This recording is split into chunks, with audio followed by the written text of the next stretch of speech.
একটুখানি এখানে বলে রাখা ভালো, একটুখানি বলি। এখন যেহেতু শ্রাবণ মাস, এই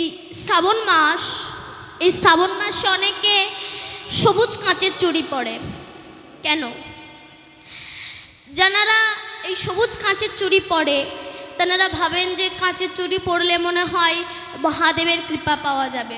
আসতে যদি আপনাদের মনে বিশ্বাস থাকে যে কাঁচের চুড়ি পরলে মহাদেবের কৃপা পাওয়া যাবে, আপনারা পড়তে পারেন।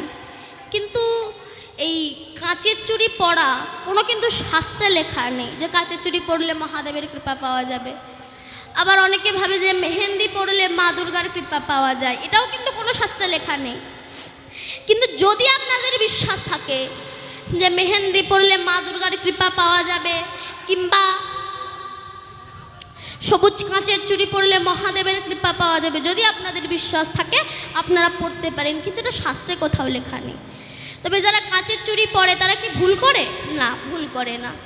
তবে সবুজ কাঁচের চুড়ি পরে কেন না? যে শ্রাবণ মাস, এটা বর্ষার মাস, চারিদিকে প্রকৃতিটা সবুজ হয়ে যায়। সুজলাং সুফলাং শস্য শ্যামলাং, সবুজ হয়ে যায়।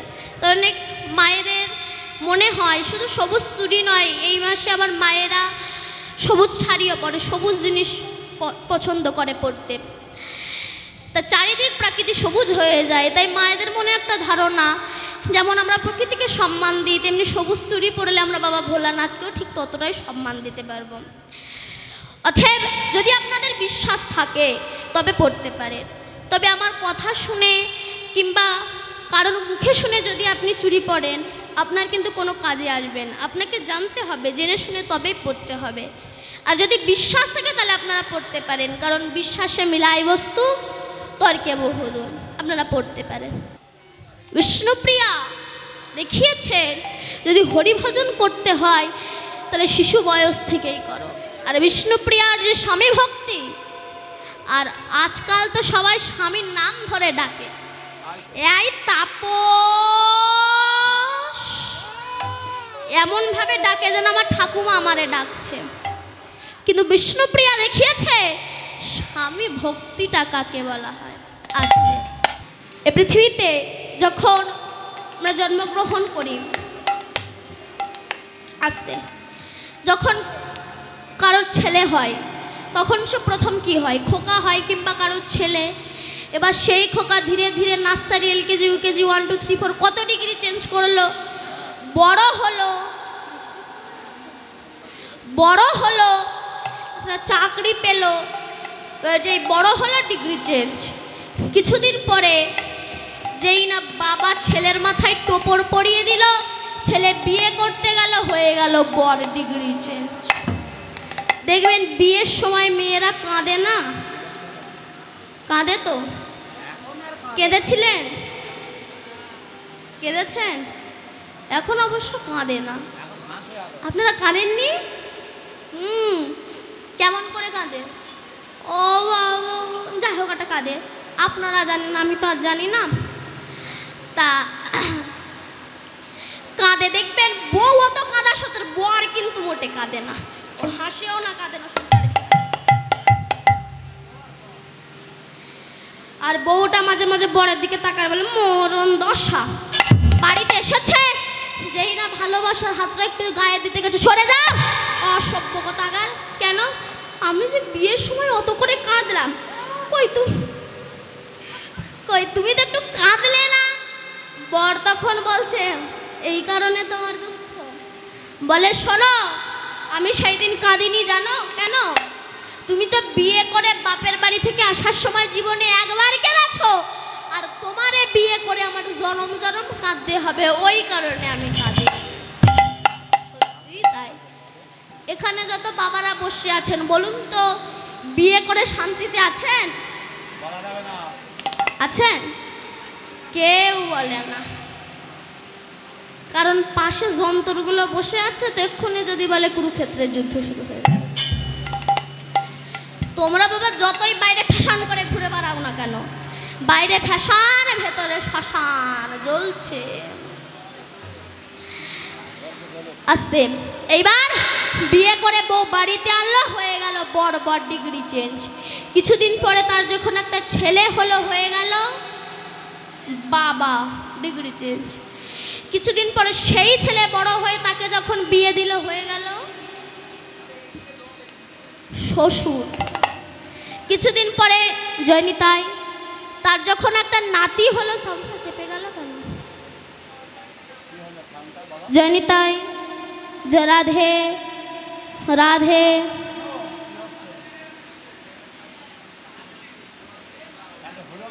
জয়নিতাই রাধে রাধে। হ্যাঁ,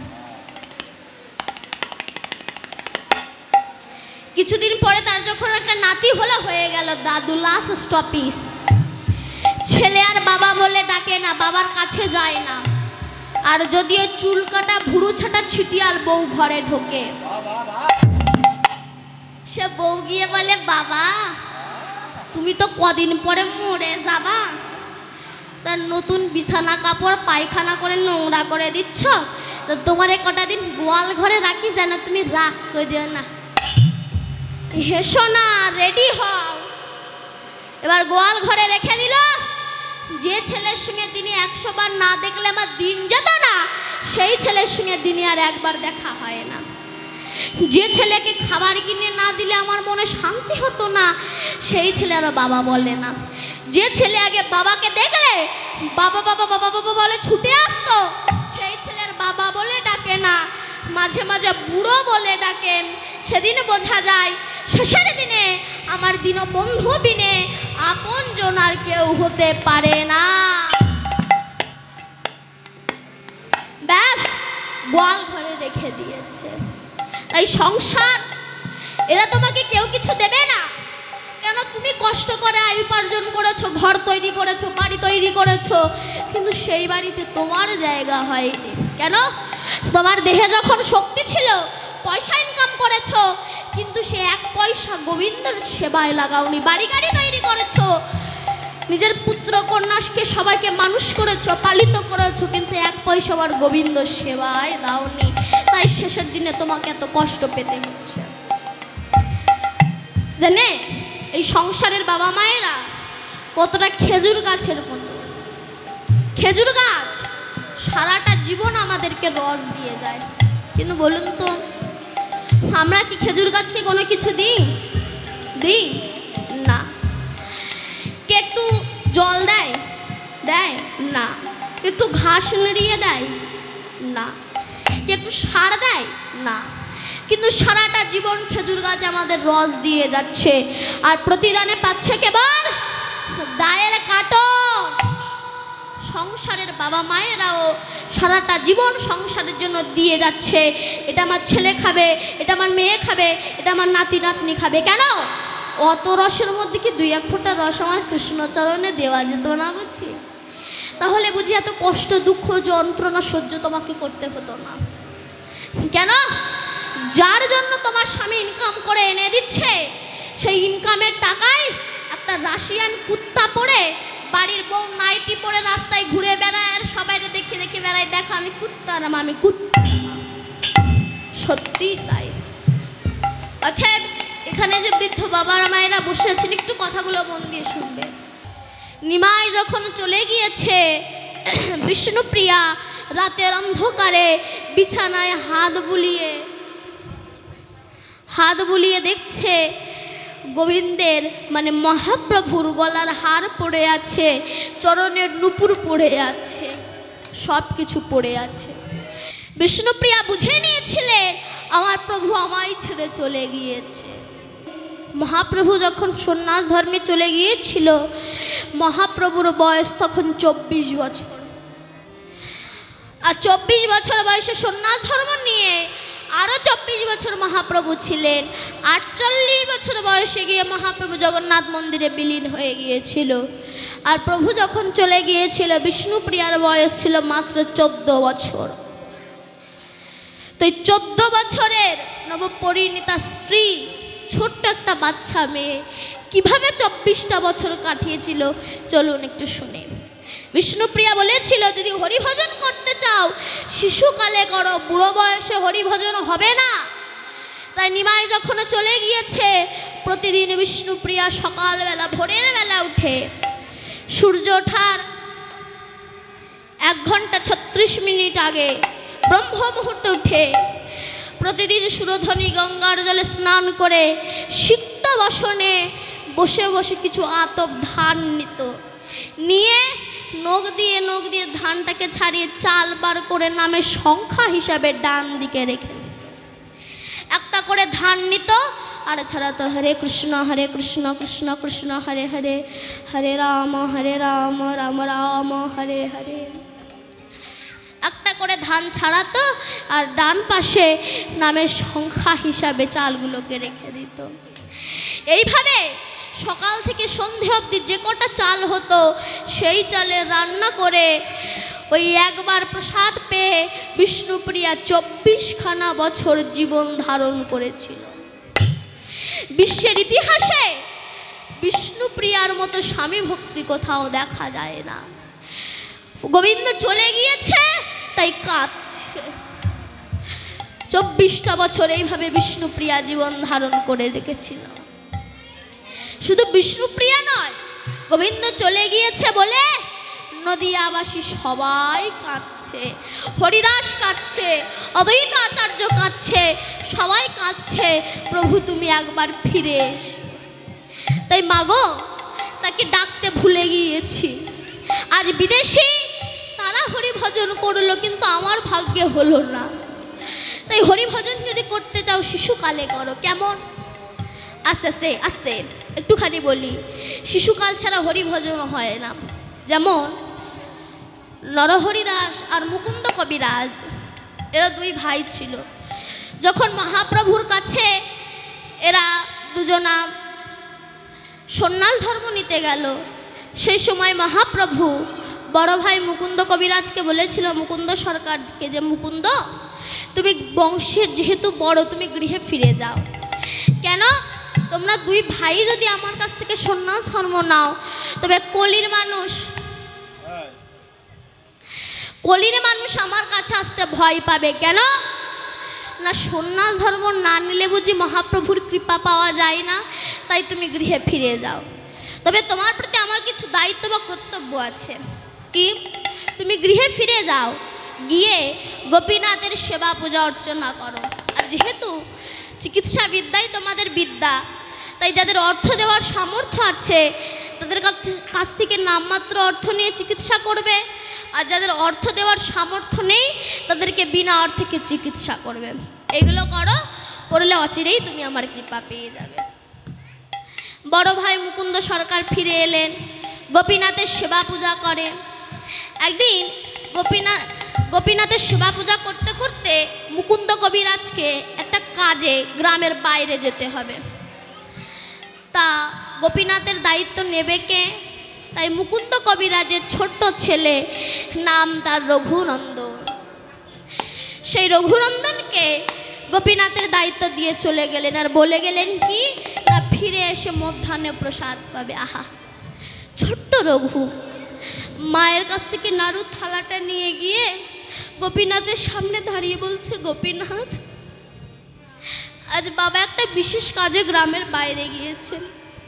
আমি তো বাবার মতো করে তোমায় সেবা দিতে পারি না, আমি আমার মতো করে তোমায় সেবা দেব, তুমি খেয়ে নিও ঠাকুর। বারবার করে ডাকছে, কিন্তু গোপীনাথ আসছে না। তখন রঘুনন্দন বলছে, আমি এতবার ডাকছি তুমি আসছো না কেন? ও বুঝেছি, বাবা তোমাকে সাজাতে সাজাতে চলে গিয়েছে, তো ওই জন্য তোমার অভিমান হয়েছে না? দাঁড়াও, আমি সাজিয়ে দিচ্ছি। আমি তো বাবার মতো করে পারবো না, আমি আমার মতো করে সাজিয়ে দিচ্ছি। গলায় ফুলো মালা দিয়ে, হাতে বাঁশি দিয়ে, চরণে নুপুর পরিয়ে সুন্দর করে সাজিয়ে আবার ডাকছে, তবু আসছে না। রঘুনন্দন বলছে, তুমি এখনো আসছো না কেন? ও বুঝেছি, বাবা প্রতিদিন দরজা লাগিয়ে তোমাকে সেবা দেয়, তুমি তো খুব লাজুক। আচ্ছা দাঁড়াও, দরজাটা বন্ধ করে আবার ডাকছে, গোপীনাথ এসো খেয়ে নাও। কিছুতেই যখন আসছে না, গোপীনাথ তখন বলছে, বুঝেছি, আমার মতো বোকা কেউ আছে? মুখের সামনে যদি অত বড় একটা বাঁশি থাকে, কেউ কি খেতে পারে? দাঁড়াও, আমি বাঁশিটা নামিয়ে দিচ্ছি। এই বলে বাঁশিটা নামিয়ে যখন আবার ডাকছি, কিছুতেই গোপীনাথ আসছে না। রঘুনন্দন বলছে, এত করে ডাকছি তুমি আসছো না? বাবা যখন ফিরে এসে বলবে, হ্যাঁ রে রঘু, গোপীনাথকে সেবা দিয়েছিলি? তখন আমি কি উত্তর দেব ঠাকুর? তার যে তোমার চরণে মাথা ঠুকতে ঠুকতে আমি আমার জীবনটাই দিয়ে দেব।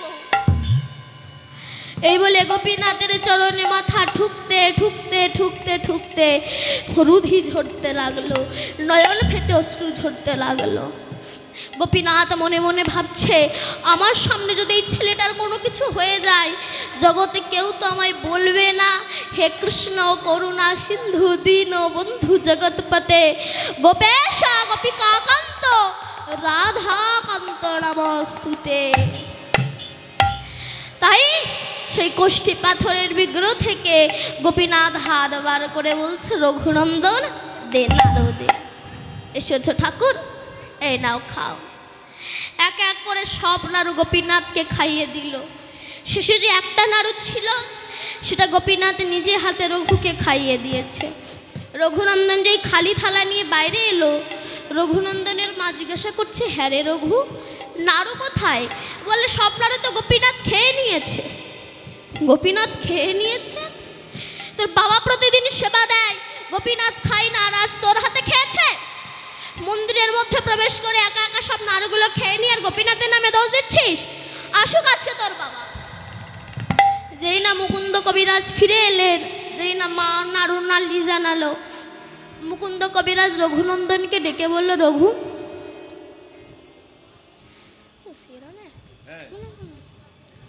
রঘু সত্যি করে বলতো, সত্যি কি গোপীনাথ নাড়ু খেয়েছিল? রঘুনন্দন বলছে, বাবা বিশ্বাস করো, গোপীনাথই সব নাড়ু খেয়েছিল, শেষে যে একটা নাড়ু ছিল ওটাই আমাকে খাইয়ে দিয়েছে। ও, মায়ের কাছে বলছিস সব নাড়ু গোপীনাথ খেয়েছে, আমার কাছে বলছিস একটা নাড়ু খেয়েছিস? না বাবা বিশ্বাস করো, সব নাড়ু গোপীনাথ খেয়েছে। ঠিক আছে, কালকে তুই আবার যাবি গোপীনাথকে সেবা দিতে। পরের দিন মুকুন্দ কবিরাজ ওই রঘুকে মন্দিরে প্রবেশ করে মন্দিরে পাঠিয়ে মন্দিরের পিছনে লুকিয়ে রইল, দেখি আজ কি হয়। এমন সময় রঘু মন্দিরে প্রবেশ করেছে, আজ আর ভুল হলো না। দরজাটা বন্ধ করে সুন্দর করে সাজিয়ে বাঁশিটা নামিয়ে রেখে ডাকছে, প্রভু দয়াময় গোপীনাথ এসো, খেয়ে নাও তুমি। কিছুতেই গোপীনাথ আসছে না। তখন রঘুনন্দন বুঝেছে, বুঝেছি, তুমি আজকে আমার বাবার কাছে মিথ্যে মিথ্যে চোর সাজাবে বলে তুমি আসছো না তো? ঠিক আছে, তুমি যদি না আসো তবে আমি তোমার চরণে মাথা ঠুকতে ঠুকতে আমি আমার জীবনটাই তোমার চরণে অর্পণ করব। এই বলে গোপীনাথের চরণে মাথা ঠুকতে ঠুকতে ঠুকতে ঠুকতে মাথা ফেটে অশ্রু রুধি ঝরতে লাগলো, নয়ন ফেটে অশ্রু ঝরতে লাগলো। রুধি আর অশ্রু মিলে গোপীনাথের চরণ হলো লাল। আর কি গোপীনাথ থাকতে পারে? বলছে, ওরে রঘু, তোর কাছে আমার আসার বড় ইচ্ছা, কিন্তু মন্দিরের পিছনে লুকিয়ে আছে তোর বাবা হাতে নাতে ধরবে বলে। আমি কেমন ভাবে তোকে ধরা দিই বল? কিন্তু যখন রঘুনন্দন মাথা ঠুকতে ঠুকতে ঠুকতে ঠুকতে রক্ত ঝরতে লাগলো, গোপীনাথ ভাবলো, যদি আমার কাছে রঘুনন্দনের কিছু হয়ে যায়, জগতে কেউ তো বলবে না, হে কৃষ্ণ তুমি করুণার সিন্ধু। তাই আবার ওই কোষ্ঠী পাথরের বিগ্রহ থেকে হাত বার করে বলেছে, রঘুনন্দন নাড়ু দি। চমকে উঠেছে মুকুন্দ কবিরাজ, কে বলেছে রঘুনন্দন নাড়ু দে? মন্দিরের দরজাটা যেই না খুলেছে, সঙ্গে সঙ্গে পাথরের বিগ্রহ সচল ভগবান থেকে অচল ভগবান হয়ে গেল। মুকুন্দ কবিরাজ বলল, রঘু, যে হাতে আমি বাঁশি তুলে দিয়েছি সে হাতে নাড়ু এলো কোথা থেকে? কেন গোপীনাথ নাড়ু ধরে আছে? মুকুন্দ কবিরাজের কথা শুনে রঘুনন্দন বলছে, বাবা তুমি দেখছো গোপীনাথ নাড়ু ধরে আছে, কিন্তু আমি যে দেখছি গোপীনাথ নাড়ু সেবা করছে, তবে আমি কেন দেখতে পাচ্ছি না রে রঘু? রঘুনন্দন গোপীনাথকে জিজ্ঞাসা করছে, গোপীনাথ আমার বাবা কেন তোমাকে দেখতে পাচ্ছে না? গোপীনাথ বললে, ওরে রঘু, তোর ভিতরে যে প্রেম নয়ন জাগ্রত হয়েছে, তোর বাবার ভিতরে সে প্রেম নয়ন জাগ্রত হয়নি, তাই তোর বাবা আমাকে দেখতে পাচ্ছে না।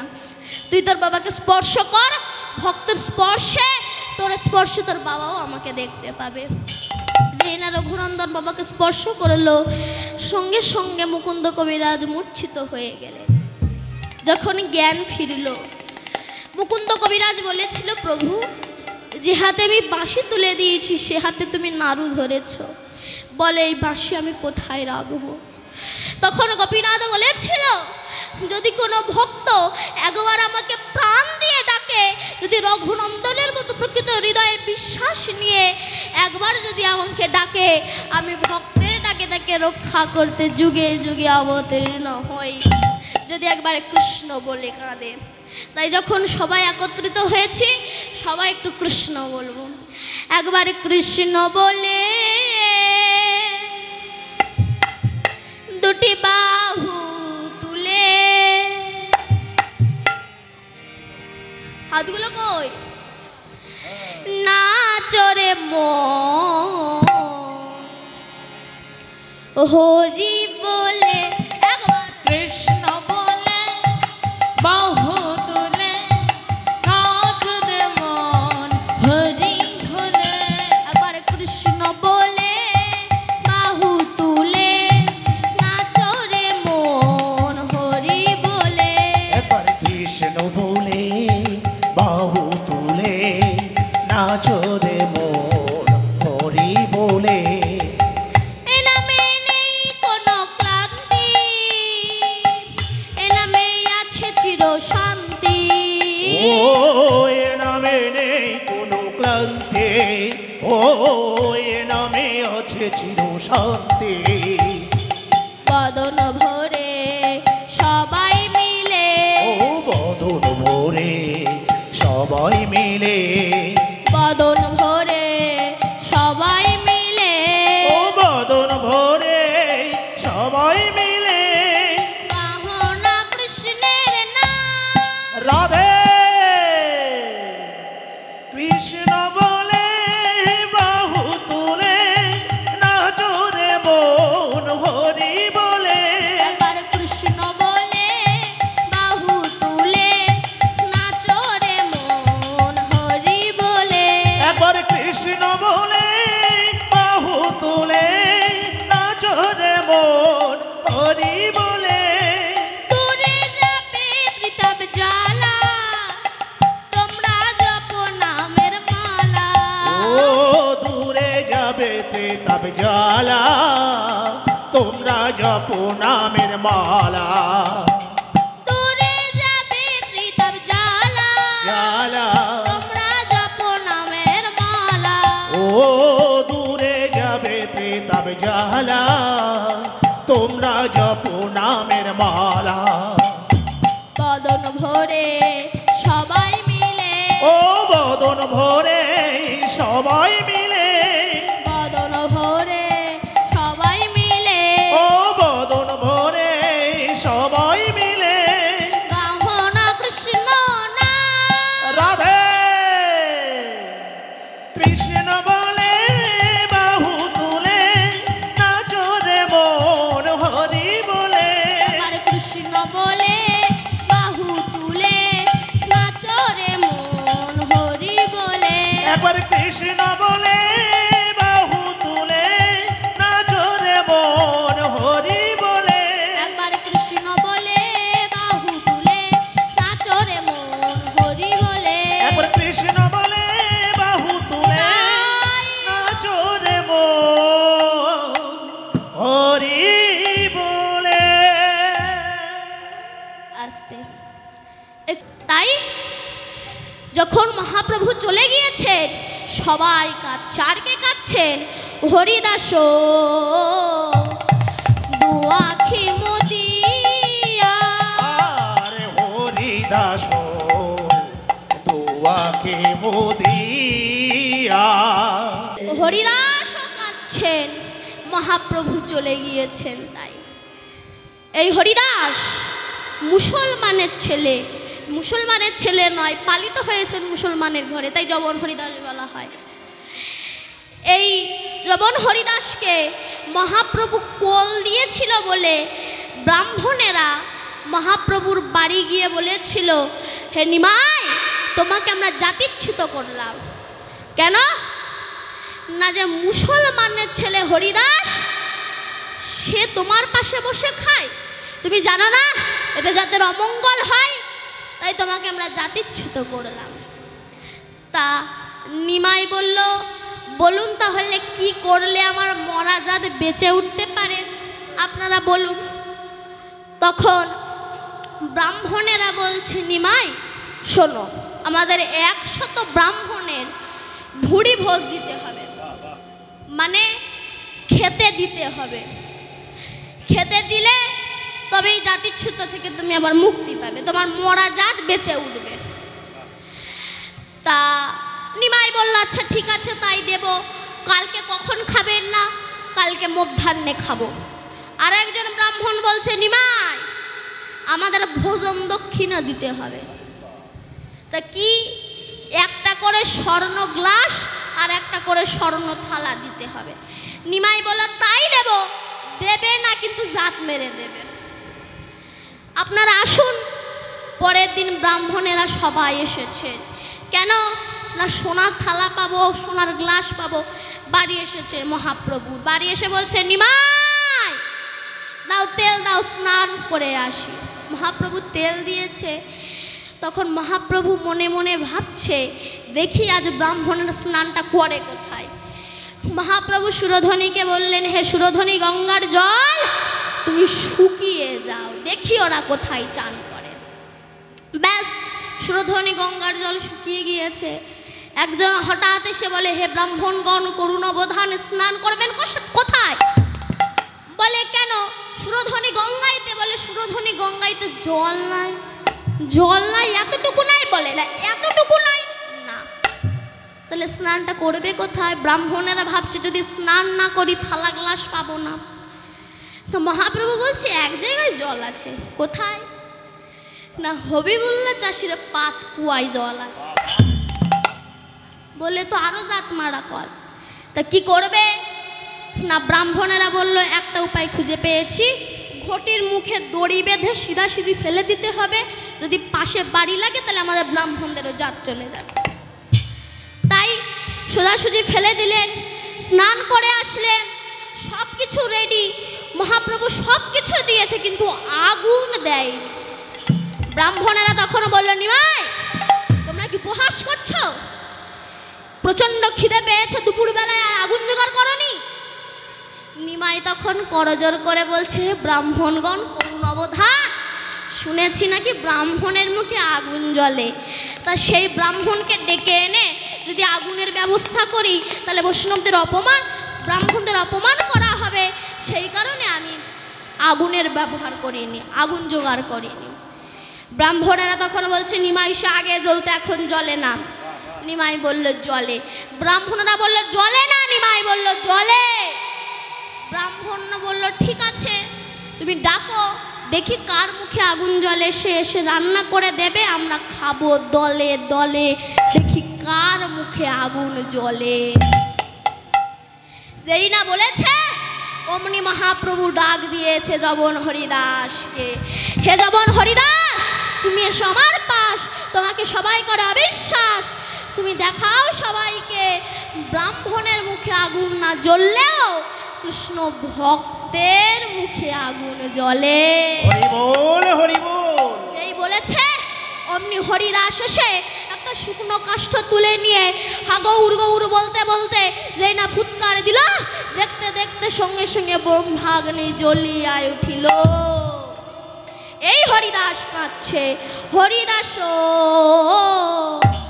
দুয়াখি মুদিয়া, হরিদাস দুয়াখে মুদিয়া, হরিদাস দুয়াখি মুদিয়া, আর হরিদাস দুয়াখে মুদিয়া, বলি নয়ন মিয়া মেলব না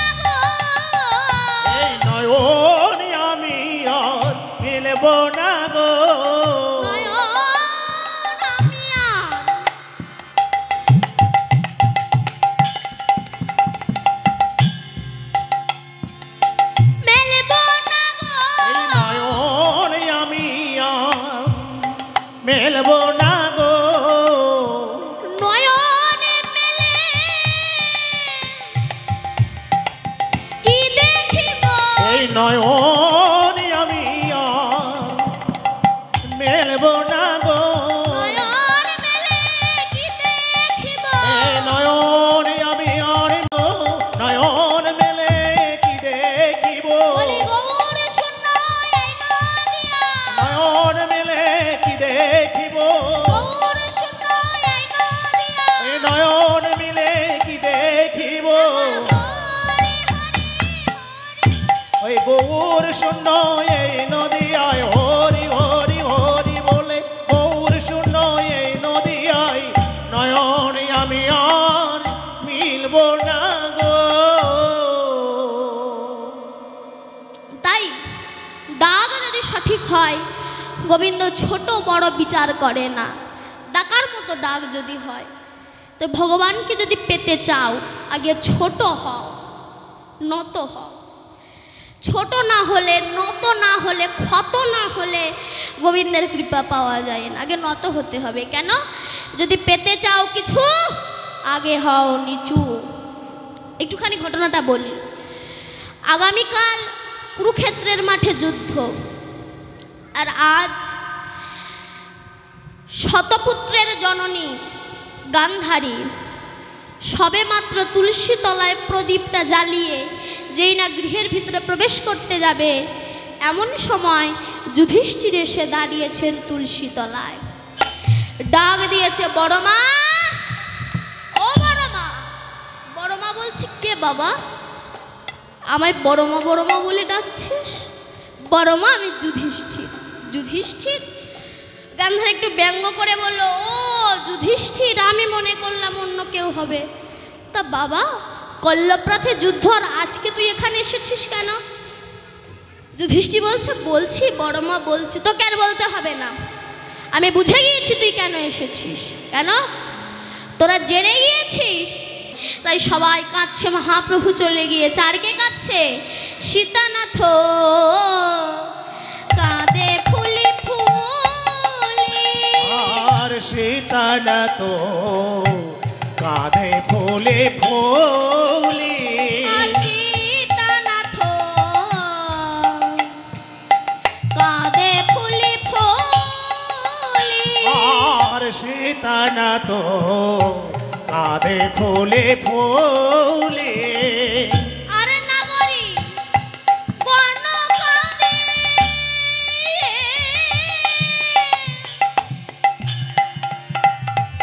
গৌর বলি বলে আর নাগরী ঘন কাঁদে গৌর গৌর বলি বলি আর নাগরী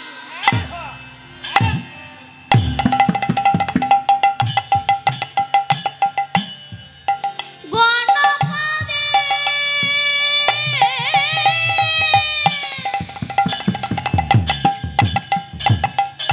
গৌর গৌর বলি বলে আর নাগরী ঘন কাঁদে গৌর গৌর বলি বলি নিমাই একবার ফিরে আই রে মায় একবার ফিরে আয় রে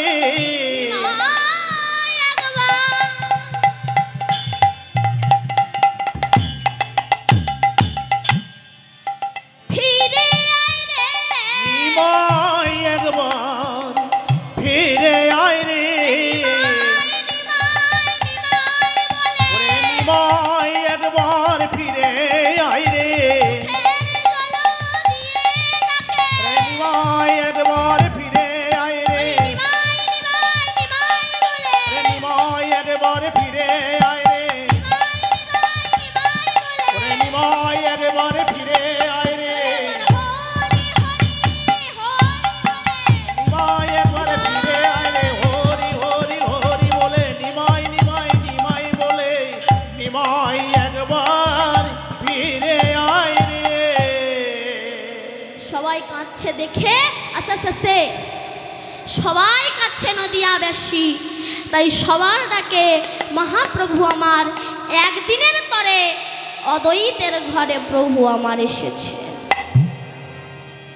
অদ্বৈতের ঘরে এসে সবাইকে জানিয়ে দিল, সবাই আমাকে দেখে দাও। যেই এসেছে সচিমাতা অবধূত নিতাইকে ডেকে বলল, নিতাই জানো বাবা, আমার নিমাই ফিরে এসেছে, আমার নিমাইকে একটু নিয়ে আয় না বাবা। অবধূত নিতাই বলল, মা সে কি আর আসবে? সচিমাতা বলল, গিয়ে বল আমি তার জন্য কাঁদছি, সে অবশ্যই আসবে। অবধূত নিতাই ছুটতে ছুটতে গিয়েছে নিমাইয়ের কাছে, প্রভু তোমার জন্য মা কাঁদছে, চলো চলো তুমি গৃহে ফিরে চলো। নিমাই বলল, না। কেন? যে সংসার ত্যাগ করে আমি ফিরে এসেছি, ওই সংসারে আমি আর ফিরে যেতে চাই না, ওই সংসারে আমি আর ফিরে যেতে চাই না। তুমি যাও, গিয়ে মাকে বলো আমায় দেখে যেতে। তবে হ্যাঁ, সবাই আমাকে দেখতে আসবে, কিন্তু একজনা যেন না আসে। সে কে? না বিষ্ণুপ্রিয়া। দেখেছেন ভগবানকে ভালোবাসলে কতটা আঘাত, কতটা লাঞ্ছনা সহ্য করতে হয়, তবে তার কাছে পৌঁছানো যায়।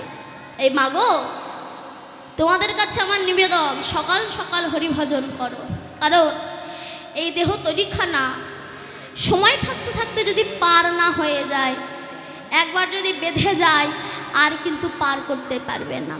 তো সময় থাকতে থাকতে পার করে না। এই জন্য বৈষ্ণব কবি বলেছে, দেহ তরি বাঁধল চোরা চরে তরি পাইবি কেমন করে। চোরাচর বলছেন, চোরাচর নদীতে কিছু কিছু জায়গায় থাকে না, গেলে ডুবে যেতে হয়, এমনি সংসার যা চোরাচরা মায়াচর। তাই বলছেন, দেহ তরি বাদল চোরা চরে তরি পাইবি কেমন করে। এগুলোকে গান বলা হয়, জানে? গান কাকে বলে না? যে গানে জ্ঞান অর্জন হয় তার নাম গান, যে গানে অজ্ঞানী জ্ঞানী হয় এর নাম গান। কিন্তু আজকাল যেসব গান বেরোচ্ছে তে জ্ঞানী আর অজ্ঞানী হয়ে যাচ্ছে। তাই বলছে, দেহ তরি বাঁধলো চোরাচরে তরি বাইবি কেমন করে। দিনের আলোয় না ছাড়ালে মরবি অন্ধকারে তরি বাইবি কেমন করে, তরি বাইবি কেমন করে। কথাটা বলুন তো, দিনের আলোয় না ছাড়ালে মরবি অন্ধকারে। কোন অন্ধকারে? জীবনের শেষ অন্ধকারে। চোরাচরে যদি একবার বেঁধে যায় আর পার হতে পারবে না। তাই বলছে, জুবার থাকতে না বাহিয়া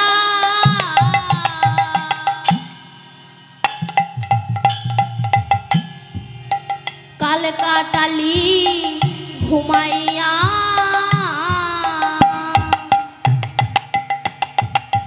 সম্মুখে তোর অকুল দরিয়া, সম্মুখে তোর অকুল দরিয়া, ভাটা লাগবে কিছু পরে। তরি বাইবি কেমন করে, তরি বাইবি কেমন করে। দেহ নৌকার মাঝি যারা বৃদ্ধ হয়ে যাচ্ছে, তারা চিনবে না নদীর ধারায় আধারে নেমে এলে। তরি বাইবি কেমন করে, তরি বাইবি কেমন করে। দেহ নৌকার মাঝি কারা? এই যে চোখ কান হাত পা নাক মুখ, যে চোখে ভালোভাবে দেখতে পেতাম চশমা ছাড়া দেখতে পায় না, যে তাতে চিবিয়ে গিয়েছি খাসির মাংস আর সুপুরি চিবিয়ে খেয়েছি আর চেপাতে পারি না, যে পায়ে ফুটবল খেলে বেরিয়েছি লাঠি ছেড়ে চলতে পারি না। মানেটা কি? দেহ নৌকার মাঝি আস্তে আস্তে বৃদ্ধ হয়ে আসছে। তাই বললেন, দিনে দিনে দিনাগত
স্বর্ণ তরিখানা ছিল গো মা, নোনাই খেয়ে নিয়েছে। নোনাই খেলো সোনার তরি, এখন জীর্ণ তরি কিবা করি, পাইতে তরি যারে ধরি সে দেয় ছাড়িয়া। তরি পাইবি কেমন করে, তরি পাইবি কেমন করে। দেবের মনের কথা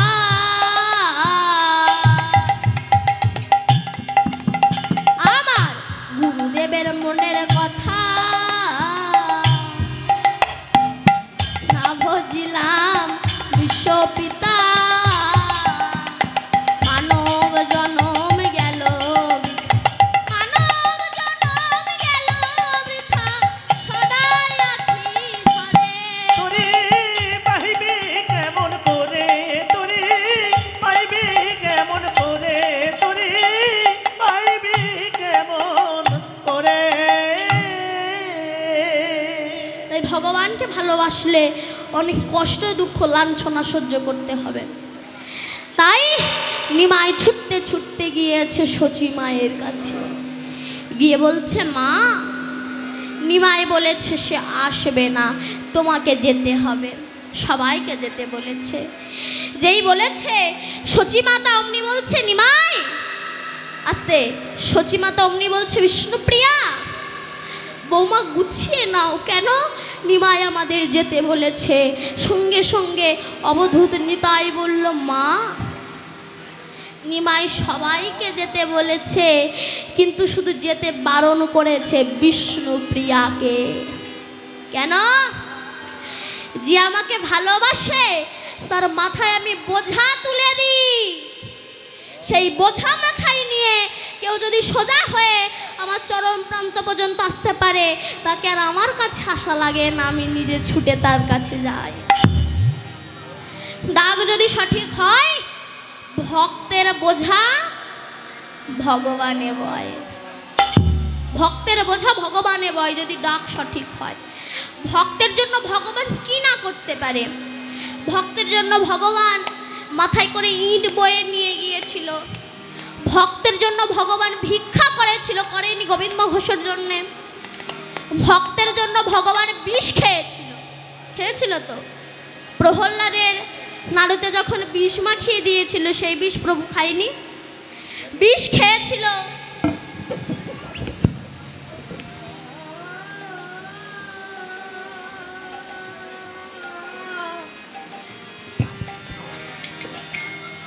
জনিতাই হে রাধে রাধে শ্যাম। ভক্তের জন্য ভগবান পায়খানার জল তুলে দিয়েছিল, সেই যে মাধবের জল তুলে দিয়েছিল না। ভক্তের জন্য ভগবান কি না করতে পারে, বোঝা পর্যন্ত মাথায় বয়ে নিয়ে বেরিয়েছিল। কেমন একটুখানি বলি, রাত 12টার সময় গোবিন্দ মাথায় করে ইট নিয়ে আর যাচ্ছে। কেন রাত 12টার সময় যাচ্ছে? কেননা যদি নারদের সঙ্গে দেখা হয়ে যায়, ও তো সারা দুনিয়া সাপ্লাই করে বেড়াবে, তাই রাত 12টার সময় মাথায় করে ইট বয়ে নিয়ে যাচ্ছে। কিন্তু যেখানে বাঘের ভয় সেখানে, পরের কথাটা ভুলে গেছে, দুপুর হয়, সেখানে সন্ধ্যা হয়। যেতে যেতে যেতে যেতে নারদের সঙ্গে দেখা। নারদ ভাবে ভগবানকে বহু ডিজাইনে দেখেছে, আসতে কথা নয়, লীলাবার শেষের দিকে, শেষের দিকে আর বেশিক্ষণ নাই। ভগবানকে বহু ডিজাইনে দেখি, যেমন নিউ ডিজাইনে তো কোনোদিনও দেখিনি। মাথায় ইট বয়ে নিয়ে যাচ্ছে, আস্তে আস্তে গোবিন্দের কাছে গিয়েছে। প্রভু, ও প্রভু। এ কি নারদ তুমি? হ্যাঁ আমি। তো তুমি রাত 12টার সময় মাথায় ইট বয়ে নিয়ে যাচ্ছ কেন? সেই সময় গোবিন্দ বলছে, নারদ আমার একজন ভক্ত, নাম তার মাধব, তার ঘর বাড়ি কিছু নাই, চোখের জলে ভেসে যায়, কৃষ্ণ গুণ গান গায়, তার ঘর বাড়ি কিছু নাই, তাকে একটা ঘর বেঁধে দেব, তাই মাথায় ইট করেছি, মাথায়, তাই যাচ্ছি। নারদ বলল, যাচ্ছ যাও, তা রাত 12টার সময় যাচ্ছ কেন? না নারদ, আমার তো কোনো ইট ভাটা টাটা নাই, তাই পরের জিনিস চুরি করে দিয়ে আসছে। নারদ বলল, তা ভালো, যাও। গোবিন্দ চলে গিয়েছে। নারদ মনে মনে ভাবছে, সে কেমন ভক্ত যার জন্য আমার গোবিন্দ ইট করেছে মাথায়, সেই ভক্তকে তো একবার দেখতেই হয়। নারদ নিজের বীণাটাকে গাছের ডালে ঝুলিয়ে একটা রেডিমেড ব্রাহ্মণ বৈষ্ণব সেজে বনের ভিতরে প্রবেশ করে গিয়ে দেখছে সত্যিই তাই।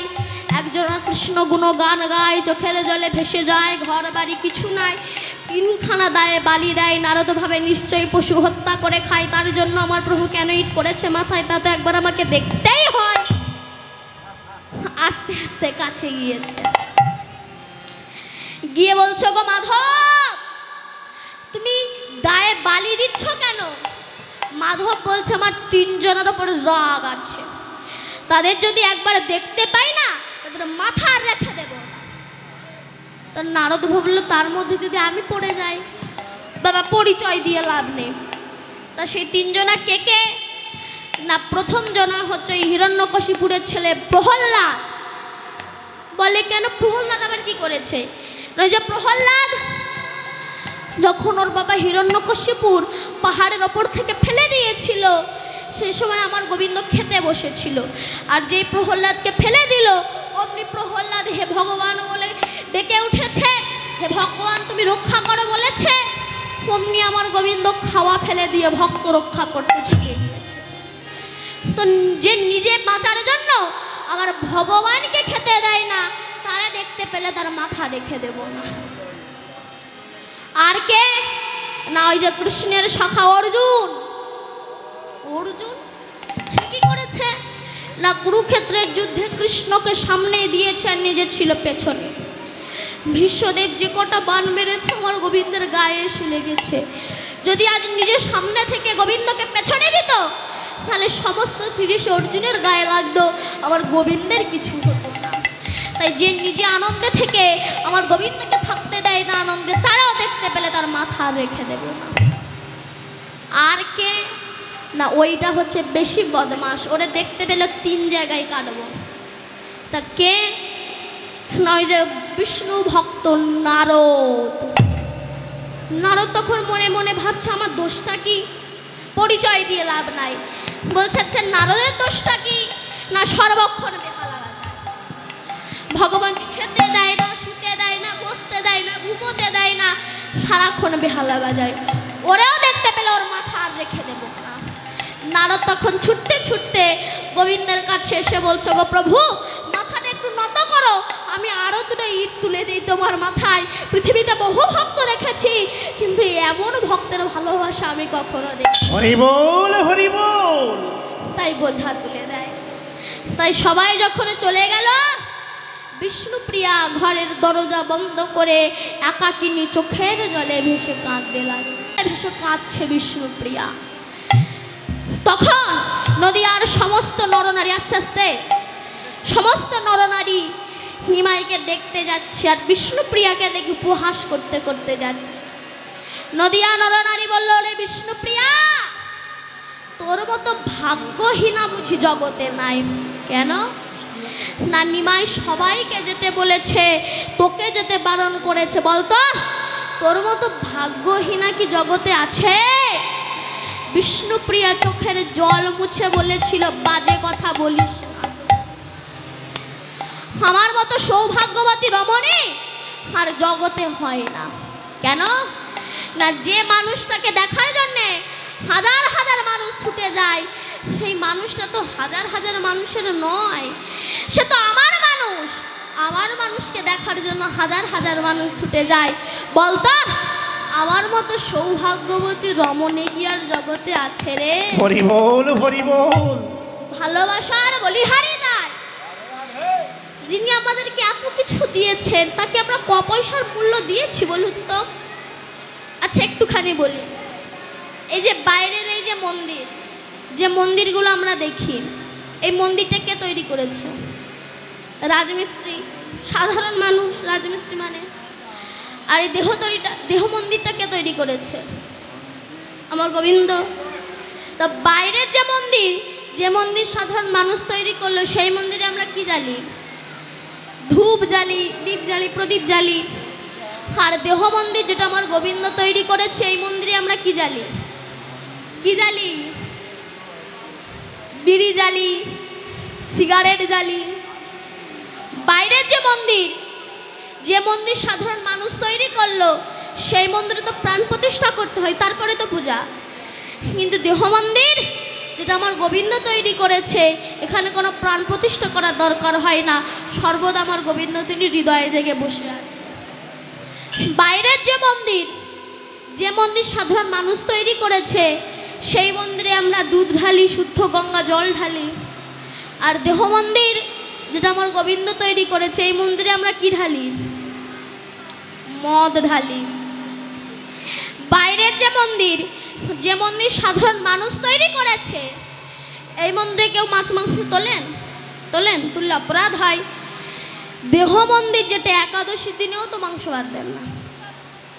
বাইরে যে মন্দির সাধারণ মানুষ তৈরি করেছে এই মন্দিরে আমরা প্লেট দিয়ে পাথর দিয়ে সুন্দর করে সাজাই। কিন্তু দেহ মন্দির যে মন্দির আমার গোবিন্দ তৈরি করেছে এই মন্দির তো কেউ ভক্তির প্লেট দিয়ে সাজায় না কিংবা ভক্তির পাথর দিয়ে সাজায় না। আমরা দীপাবলিতে কি জ্বালি? আলো জ্বালি। বাইরে অন্ধকারটা বলি তো আলোটা জ্বালি। বাইরে অন্ধকার বলে আলো জ্বালাবার প্রয়োজন মনে করছেন। হৃদয়ে অনাদিকাল হতে যে অজ্ঞানতার রূপ অহংকার রূপ অন্ধকার আছে সেখানে তো একবার ভক্তির আলো জ্বালাবার প্রয়োজন মনে করলাম না। আমরা রং খেলি কবে বলুন? হোলির দিনে। বাইরে রঙে রাঙিয়ে কি হবে? হৃদয়টা তো আগে রঙে রাঙাও। যে রং লাগিয়েছিল মীরা, যে রং লাগিয়েছিল শবরী, সেই রং লাগাও। আমরা তারকেশ্বরে বাবা ভোলানাথের মাথায় জল ঢালতে যাই লাইন দিয়ে, কিন্তু তারকেশ্বরে বাবা ভোলানাথের মাথায় জল ঢালার আগে তোমার ঘরে যে বৃদ্ধ বাবা আছে তার জন্য কি তুমি কোনোদিনও একবার স্নানের জল তুলে দিয়েছ? তুমি যাচ্ছ তারকেশ্বরে বাবা ভোলানাথের মাথায় জল ঢালতে, সেই জল নেবে বাবা ভোলানাথ? আমরা দুর্গাপূজার অষ্টমীর দিন অঞ্জলি দিতে যাই নতুন জামা কাপড় পরে, স্ত্রীকে নিয়ে পুত্রকে নিয়ে। ঘরের একটা বৃদ্ধ বাবা মা জামা কাপড় পায় না, দরজার ধারে পড়ে আছে।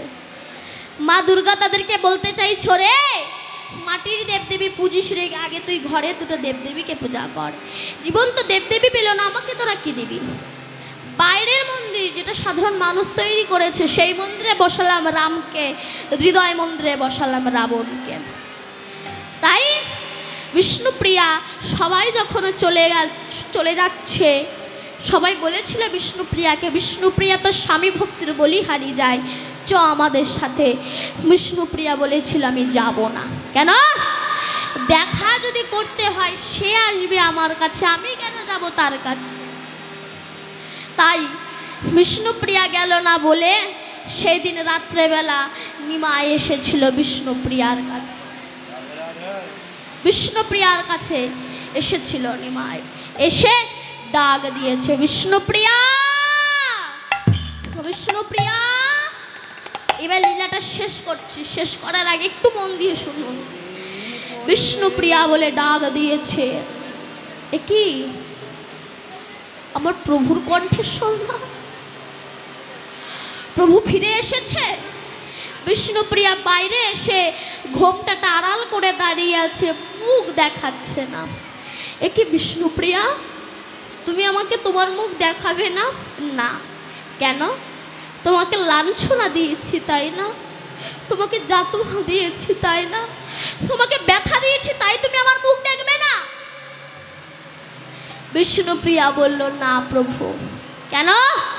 প্রাচীন প্রাচীন বৈষ্ণবের মুখে শুনেছি যে স্ত্রীর নারীর মুখ দর্শন করলে নাকি সন্ন্যাসীর সন্ন্যাস ধর্ম থাকে না। তাই আমার মতো হতভাগিনীর বদন দেখিয়ে তোমার সন্ন্যাস ধর্মকে আমি নষ্ট করতে চাই না, তাই আমি আমার বদনখানা দেখাবো না। হরি বল, হরি বল। বলল বিষ্ণুপ্রিয়া, তোমার স্বামী ভক্তির বলি হারিয়ে যায়, কিছু একটা চাও আমার কাছে।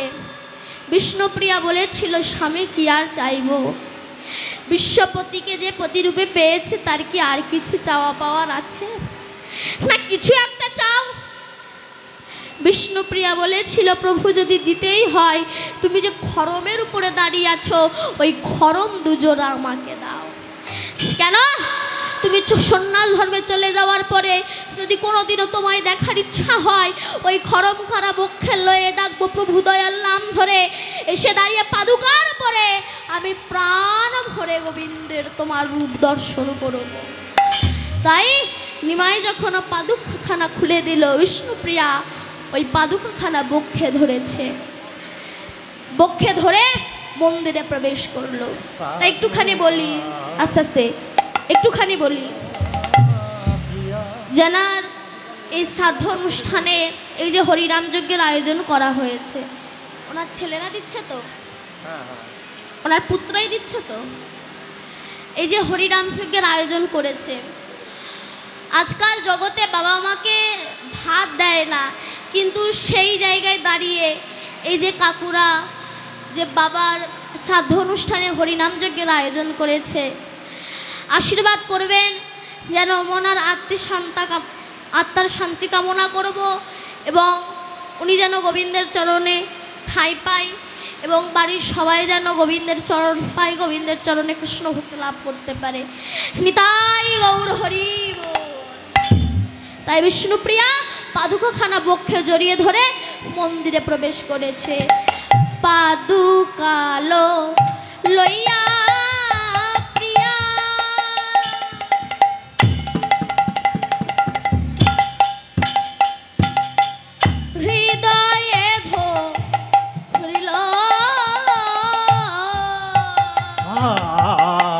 পাদুকা লইয়া প্রিয়া বক্ষেতে ধরিল, আর পাদুকার সঙ্গে প্রিয়া বিলীন হয়ে গেল, আর পাদুকার সঙ্গে প্রিয়া বিলীন হয়ে গেল। ভক্ত আর ভগবানের মিলন হইল, আর ভক্ত আর ভগবানের মিলন হইল, ভক্ত আর ভগবানের মিলন হইল, আর ভক্ত আর ভগবানের মিলন হইল। বদন ভরে সবাই মিলে হরি হরি বলো, আর বদন ভরে সবাই মিলে হরি হরি বলো, বদন ভরে সবাই মিলে হরি হরি বলো, আর বদন ভরে সবাই মিলে হরি হরি বলো।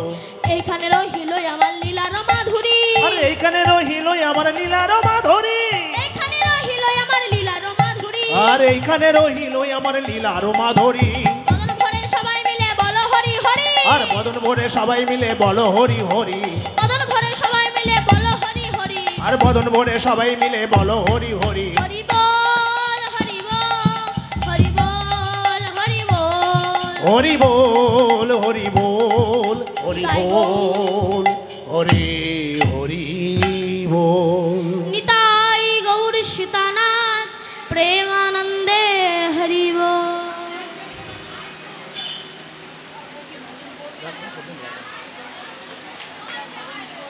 আমার গৌরে লোরে সোনার নদিয়ায় উলুধ্বনি, উলুধ্বনি কোথায়?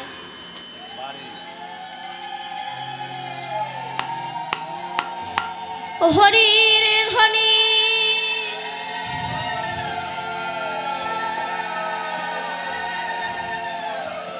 ওই শব্দ শোনা যায় আমার গৌরে লোরে, মানে গৌরে লোরে সোনার নদিয়ায় উলুধ্বনি হরি ধ্বনি শব্দ শোনা যায় আমার গৌরে লোরে, আমার গৌরে লোরে সোনার নদিয়ায় উলুধ্বনি হরির ধ্বনি শব্দ শোনা যায় গৌরে লোরে, হরি গৌরে লোরে সোনার নদিয়ায় উলুধ্বনি হরি ধ্বনি শব্দ শোনা যায় মানে গৌরে লোরে, গৌরে লোরে আমাদের নিতাই এলো রে, গৌরে লোরে আমাদের নিতাই এলো রে,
আমার গরে লরে। আস্তে জনিতাই রাধে হরিদাস দুয়াখি মুদিয়া আর হরিদাস তুয়াকে মোদিয়া বলিয়ে নয়ন মিয়া মেলব না গো বলি নয়নি আমি মেলব না হে। নয়ন আমি মেলব না গো এই নয়নি আমি মেলব না গো। আমি নয়ন মেলে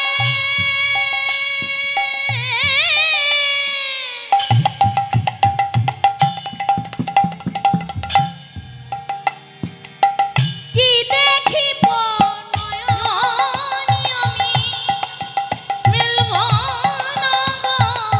এই নয়নে পেলে নয়ন দেখিব, এই নয়ন পেলে মেলব না গো।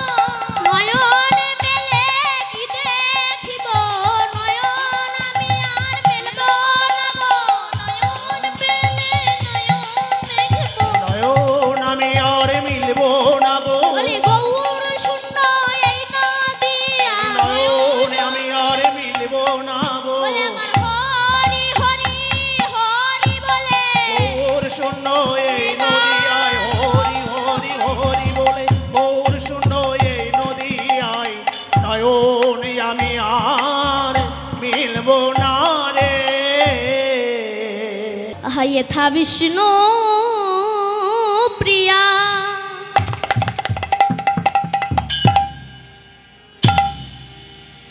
চমকে উঠিয়া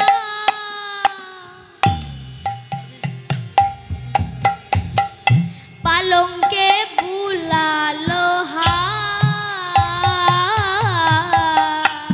আরে থাম বিষ্ণু প্রিয়া।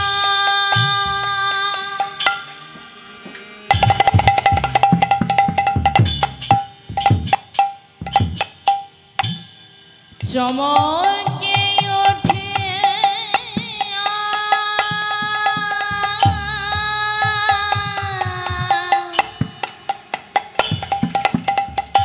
পলঙ্কে বলালো আবার প্রভু না দেখিয়া কাঁদিয়া কাঁদিয়া প্রভু হে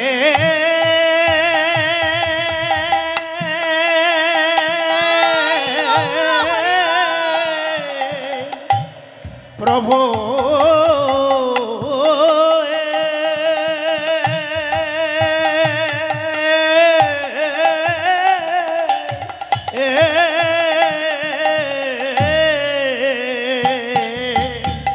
প্রভু না দেখিয়া কাঁদিয়া কাঁদিয়া শিরে করাঘাত আনি শিরে মারে করা ঘা বলি হাই হাই আমার একই হলো হায় হায় আমার একই হলো প্রভু আমায় ছেড়ে চলে গেল হাই হায় হায় আমার একই হলো প্রভু আমায় ছেড়ে